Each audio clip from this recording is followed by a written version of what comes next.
Sud Radio, l'œil de l'expert.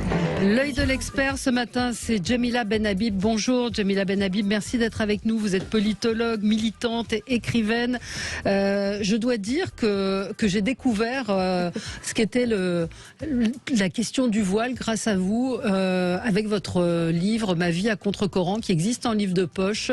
C'est un livre qui a été très important pour moi parce que vous racontiez ce que vous reprenez en partie dans ce livre qui paraît aux éditions Kenz, Islamophobie, mon œil. Vous êtes né en Russie, en Ukraine, mais vous avez vécu en Algérie et ce que vous racontez dans ce livre, c'est encore une fois cet islam politique devant lequel aujourd'hui vous dénoncez une forme de lâcheté, même une lâcheté certaine.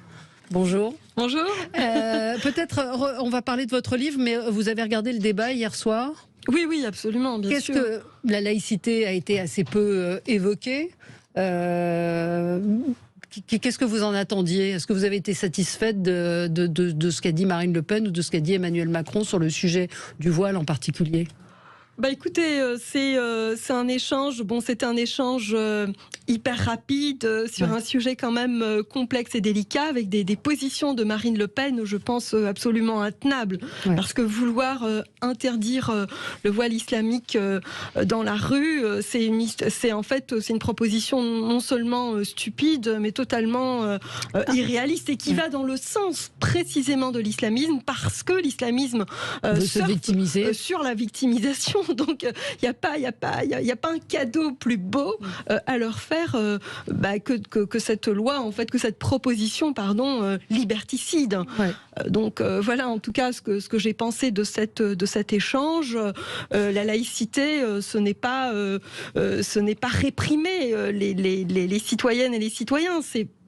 Au contraire, c'est de pouvoir leur offrir une certaine liberté, c'est pouvoir faire la différenciation, la distinction entre les espaces, donc l'espace privé, l'espace public, l'espace civique, celui des institutions. Donc ça demande évidemment de la nuance, ça demande de la clarté, ça demande de la rigueur et ça demande de la vision. Donc enfin, on n'a pas très bien senti ça chez Marine Le Pen hier. Ce livre est intéressant parce qu'il y avait eu ce premier livre, Ma vie à contre-courant, dans lequel vous racontiez ce qui s'est passé. Ça date de quand ce livre ? Il était 2009. Vous racontiez ce qui s'est passé en Algérie. Vous revenez d'ailleurs sur l'Algérie, l'arrivée du fils, l'arrivée des islamistes. Vous disiez ça va arriver en Europe. À l'époque, c'était pas aussi présent qu'aujourd'hui. Ce que vous avez raconté est en train de se produire et vous dénoncez une certaine forme de lâcheté. Encore une fois, de déni. Vous dites à mi-chemin entre la lâcheté ambiante et le déni contagieux. Oui, tout à fait. En fait, l'Algérie a été pour moi une époque de ma vie absolument importante, où j'ai découvert en même temps, si vous voulez, la barbarie et la résistance. Et donc, je l'ai fait très jeune, j'avais pas encore 20 ans. Et donc, j'étais entourée en plus de gens hyper engagés, droits, qui avaient une vision, de grands humanistes. Donc, ça m'a beaucoup aidé à me construire. À partir de là, donc, j'ai compris que l'islam politique était un projet qui porte en lui la violence et la barbarie, et surtout un projet conquérant. Donc dans ma tête, l'islam politique n'allait pas s'arrêter aux portes de l'Algérie, mais allait plutôt étendre et semer ses tentacules ici et là. Donc à partir de ce moment, j'ai essayé évidemment d'alerter, d'élever ma voix, de fédérer aussi d'autres personnes. Vous l'avez payé très cher, pendant des années, que ce soit en France, que ce soit au Québec, que ce soit en Belgique, où je suis établie depuis 2 ans.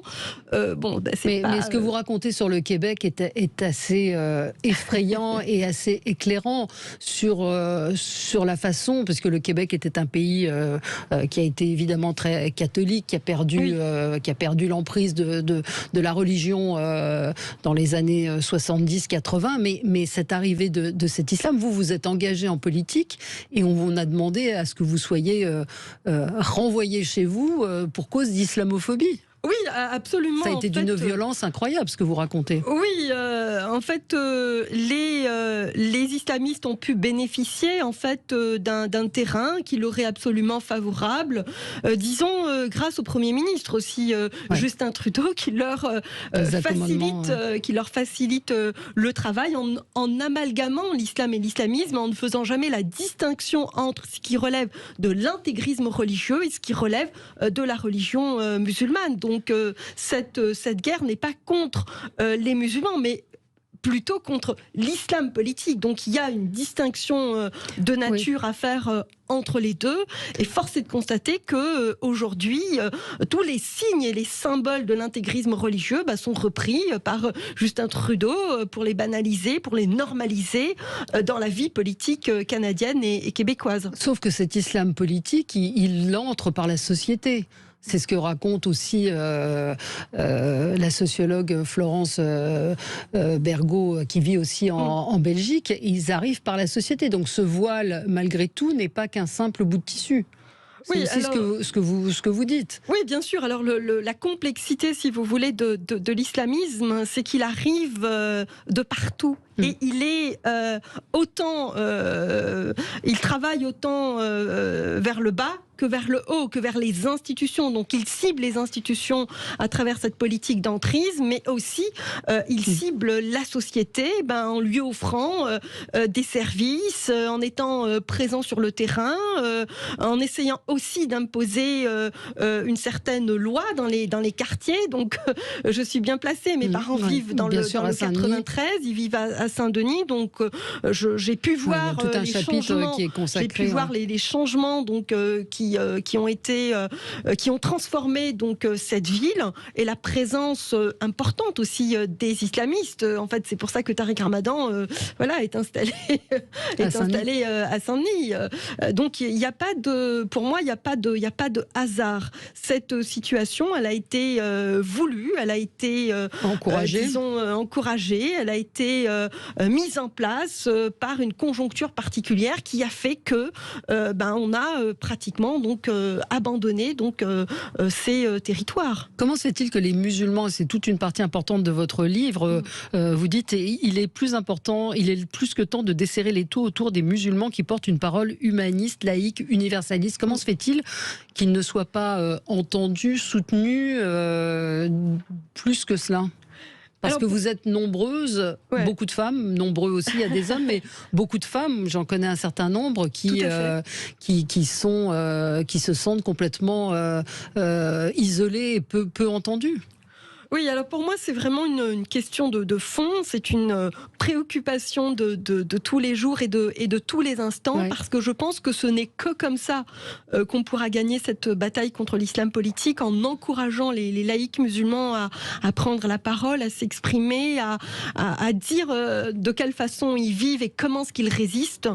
Force est de constater que depuis des années, les institutions de l'État, que ce soit ici, que ce soit en Belgique, que ce soit en Europe et en Amérique du Nord, ils ont reconnu comme interlocuteurs plutôt des personnalités frayant dans les milieux fréristes et dans les milieux salafistes. Donc ça nous donne le frérot-salafisme, et donc ils les ont choisis comme étant des interlocuteurs. Donc ils les ont, si vous voulez, légitimés. Et donc aux yeux des laïcs que nous sommes, eh bien ça a, si vous voulez, déconsidéré l'État. Dès lors que vous avez un État qui reconnaît une frange, si vous voulez, rigoriste, une frange politique qui joue aux pompiers alors qu'ils ne sont que des pyromanes, eh bien la seule idée qui nous traverse, c'est de prendre nos distances et puis de faire notre petit bout de chemin. Or, moi je pense que ce n'est que collectivement qu'on arrivera a des résultats. Et donc, aujourd'hui, il y a des erreurs monstrueuses qui ont été commises. Il est temps de les reconnaître et surtout, il est temps de changer d'interlocuteur. Je veux dire, si Emmanuel Macron veut véritablement être sérieux dans les réformes qu'il veut entreprendre et dans ce virage, si vous voulez, avec le grand discours des Mureaux, il va falloir bien qu'il cesse. Vous le trouvez clair ou pas? Il n'est pas très clair, Emmanuel Macron, sur ce sujet-là. Il n'est pas très clair. Enfin, il a beaucoup avancé parce que on se souvient que c'était très confus chez lui. Certes, il a avancé sur son analyse. Il a peaufiné. Maintenant, il n'y a plus de mots tabous, il n'y a plus de mots interdits. Tant mieux.